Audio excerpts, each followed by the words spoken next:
एक आदमी अचानक डर के मारे ठिठक गया क्योंकि उसे पहाड़ी पर कुछ अजीब सा दिखाई दिया। हल्की धुंध से एक बेहद विशाल मानव आकृति प्रकट हुई। स्पष्ट था कि दोनों आखिरकार दैत्य जाति के निवास स्थान तक पहुंच चुके थे। दैत्य के दूर जाने से पहले ही कियांगे ने हथियार उठाया और उसके पीछे दौड़ पड़ा। काफी कठिनाई से पहाड़ पार कर जब वह छोटी लोमड़ी के साथ शिखर पर पहुंचा तब उसने उन दैत्यों का पूरा रूप देखा। वे सैकड़ों मीटर लंबे थे और उनका एक कदम ही हजारों किलोमीटर की दूरी तय कर लेता था। कियांगे की लगातार पुकार पर आखिरकार एक दैत्य ने उसकी ओर ध्यान दिया। उसने अपनी इच्छा दैत्य को बताई और उनके कंधों पर सवार होकर साथ चलने का अनुरोध किया, लेकिन दैत्य उसकी भाषा समझ ही नहीं पाए। पल भर में ही दैत्य ने हमला कर दिया और उसे अपना भोजन समझ लिया। खतरे के उस क्षण में पास खड़ी छोटी लोमड़ी आगे आई और दैत्य को डराकर भगा दिया। हालांकि कियांगे की जान बच गई, लेकिन उसकी सवारी करने की इच्छा वहीं खत्म हो गई। आखिरकार दोनों दैत्यों के पीछे पीछे पैदल ही आगे बढ़ते रहे। चलते चलते दिन से रात हो गई और बदकिस्मती से मूसलाधार बारिश भी शुरू हो गया और उनके सामने एक महल प्रकट हुआ। आखिरकार कियांगे को ठहरने की जगह मिल गई, लेकिन भोर होते ही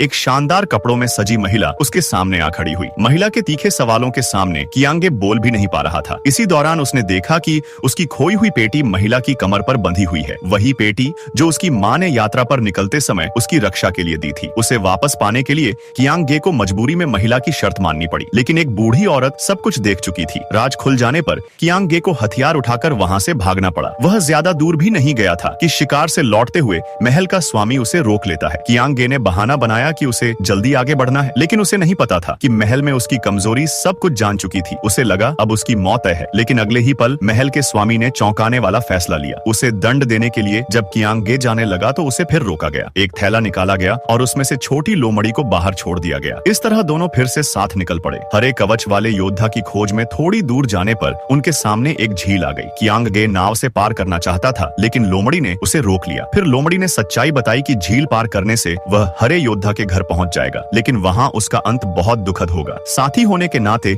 लोमड़ी उसे मरते नहीं देखना चाहती थी, लेकिन कियांगे जानता था कि अगर वह भागा तो पूरा राज्य बदला झेलेगा, इसलिए वह स्वार्थी नहीं बन सकता था। उसने लोमड़ी को जबरन पीछे किया और अकेले आगे बढ़ गया। जलधारा के साथ चलते हुए उसने एक रहस्यमय प्रतीक देखा। यह संकेत था कि वह ग्रीन नाइट के निवास तक पहुंच चुका है। जब वह महल पहुंचा तो सिंहासन पर वही ग्रीन नाइट बैठा था जिससे वह 30 साल पहले मिला था। वह अभी सो रहा था, इसलिए कियांगे चुपचाप इंतजार करने लगा। कुछ ही देर में ग्रीन नाइट जाग गया। जब ग्रीन नाइट वॉर करने वाला था तब कियांगे ने अपनी पेटी उतारकर फेंक दी। वह उसकी माँ की दी हुई रक्षा वस्तु थी। अब वह समझ चुका था कि वादा निभाने के लिए उसे इसका सहारा नहीं लेना चाहिए। उसने अपने जीवन से अंतिम मोक्ष पाने का निर्णय लिया। ग्रीन नाइट उसके साहस से हैरान रह गया और उसके साहस के सम्मान में उसने कियांगे को जीवन दान दे दिया। अगर वीडियो अच्छा लगा हो तो लाइक एंड सब्सक्राइब करें।